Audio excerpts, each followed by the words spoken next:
Hey everyone, welcome to the Faith and Fandom podcast. Today we're doing an audio chapter, rough draft of the chapter Across the Spider-Verse, You versus the World, from what will be Faith and Fandom Book 9. Here we go. In a foreign world, out of your element, everyone around you has come to a belief of something you absolutely cannot support. Disagreeing with people around you can lead to your downfall. This describes not only Miles Morales, but also three young anomalies known as Shadrach, Meshach, and Abednego. We're going to swing a bit deeper into both their stories.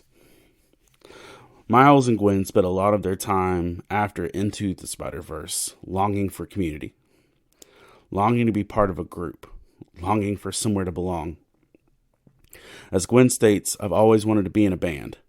Guess I just never found the right one. In this line of work, you always wind up as a solo act. Miles echoes similar thoughts. Sometimes I just wish I wasn't the only one. Isolation can be a killer, emotionally, mentally, and spiritually. That's why when we get the opportunity to join a group or community, it can be so empowering or enthralling, because we see it as a chance to finally be free of isolation. We see this forcefully put on the young Israelites in the book of Daniel. Jerusalem was besieged and young leaders were taken into the community of the king. We see in Daniel chapter 3 verses 1 through 5. Daniel 1, 3 through 5. Then the king ordered Ashpenaz, chief of his court officials, to bring into the king's service some of the Israelites from the royal family and the nobility. Young men without any physical defect, handsome, showing aptitude for every kind of learning, well-informed, quick to understand, and qualified to serve in the king's palace. He was to teach them the language and literature of the Babylonians. The king assigned them a daily amount of food and wine from the king's table. They were to be trained for 3 years, and after that they were to enter into the king's service. Daniel, Shadrach, Meshach, and Abednego were 4 of these young men, and they suddenly found themselves part of a group and a collective they never anticipated. After blazing their own trail and setting themselves apart, they were able to move forward in their journeys. We see in Daniel 2, 48 and 49, Then the king placed Daniel in a high position and lavished many gifts on him. He made him ruler over the entire province of Babylon and placed him in charge of all of its wise men. Moreover, at Daniel's request, the king appointed Shadrach, Meshach, and Abednego administrators over the province of Babylon, while Daniel himself remained at the royal court. These were young men that found themselves suddenly part of an organization they never imagined, and while they weren't there on the best of terms, they were there nonetheless. This is similar to how Gwen found herself as part of the Spider Society. She was the fallout of a battle, not only with the Vulture, but also with her father. She was brought reluctantly by Miguel and Jess. She was part of the group, but also clearly not fully welcomed. When Miles learned of the society, though, it was all he could hope for. A community of people that understood him, a chance to see his friends, and most importantly, Gwen. He would have the chance to prove himself among the ranks of Spider-Men, but he wasn't welcomed, as he would soon find out. Gwen tells Miles that there aren't really a lot of slots. She tells him that it's a small elite strike force. She tries to gently dissuade him, but after the cannon is disrupted in Mumbattan, Miles finds out firsthand just how unwelcome he is. Even in the process, Miles is still pining to be part of the group, to be part of the family, part of the community. Hobie asks Miles an important question: why you want to be part of this lot? Miles didn't fully understand who these people were, or what they were about. What he did understand is that he didn't want to be alone. Hobie further warns Miles before things fall apart, don't enlist till you know what war you're fighting. Isolation is painful, but the wrong association can be equally dangerous. Back to our Israelites. Daniel has secured his place in the royal court, and the 3 other are off administering over Babylon. It is at this time things get a bit rough. King Nebuchadnezzar made an image. By the way, this is going to be Daniel 3, 1 through 6. King Nebuchadnezzar made an image of gold, 60 cubits high, 6 cubits wide, and set it up on the plain of Dura in the province of Babylon. He then summoned the satraps, prefects, governors, advisors, treasurers, judges, magistrates, and all the other provincial officials to come to the dedication of the image he had set up. So the satraps, prefects, governors, advisors, treasurers, judges, magistrates, and all the other provincial officials assembled for the dedication of the image that King Nebuchadnezzar had set up, and they stood before it. And then the herald loudly proclaimed, "Nations and peoples of every language, this is what you are commanded to do. As soon as you hear the sound of the horn, flute, zither, lyre, harp, pipe, and all kinds of music, you must fall down and worship the image of gold that King Nebuchadnezzar has set up. Whoever does not fall down and worship will immediately be thrown into a blazing furnace." All of Nebuchadnezzar's leaders had to be part of this action, including Shadrach, Meshach, and Abednego. It was an idea that everyone else was just seemingly decided to go along with without any complaints. Miles found himself in a similar place of tension when he found out the Spider Society's perspective on canon events and their willingness to just watch people die so that the narrative may live on. As Miguel states, they are canon, chapters that are part of every Spider's story, every time. Some good, some bad, some very bad. Canon events are the connections that bind our lives together, but these connections can be broken. You break enough canon, save enough captains, we could lose everything. Miles responds, not surprisingly, "What is this?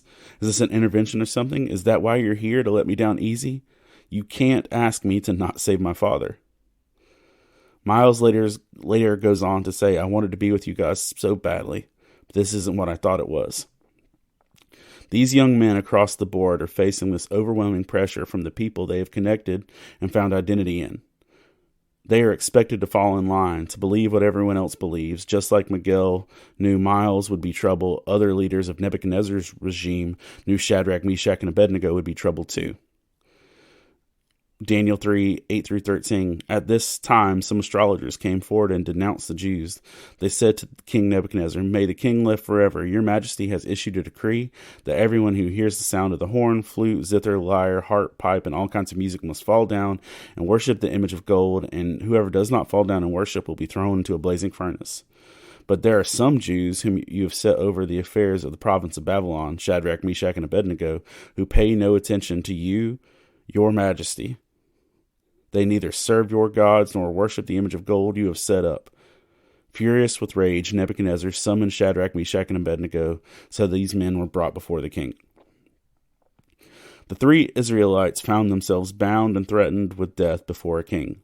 Miles finds himself bound in a cage and later pursued and pinned to a moving train with an army in pursuit. The four of them were considered the enemy and in the place to be destroyed because they didn't fit the way the others agreed. They were the anomalies. As hard as being lonely and isolated is, they were willing to face that isolation and being antagonized to reject what others tried to force on them. We often find ourselves in places of conflict, whether it's cultural, ethical, political, or maybe even multiversal. You find yourself just seemingly being the one person who sees the situation differently, and you just have to refuse to fall in line. Miles gave the famous line that captured the entirety of who he was and who he was going to be. "Everyone keeps telling me how my story is supposed to go. Nah, I'm going to do my own thing." Miles faced overwhelming odds in what seemed like sure defeat and still refused to bow down. His line and that delivery were absolutely iconic, but the three Israelites still have one of the most punk rock responses in the history of history. Shadrach, Meshach, and Abednego replied to him, "King Nebuchadnezzar, we do not need to defend ourselves before you in this matter. If we are thrown into the blazing furnace, the God we serve is able to deliver us, and he will deliver us from your majesty's hand. But even if he does not, we want you to know, your majesty, that we will not serve your gods or worship the image of gold you have set up." Daniel 3, 16-18. These guys said our God can save us, and even if he doesn't, we still won't bow. That's punk rock. Even Hobie would be proud.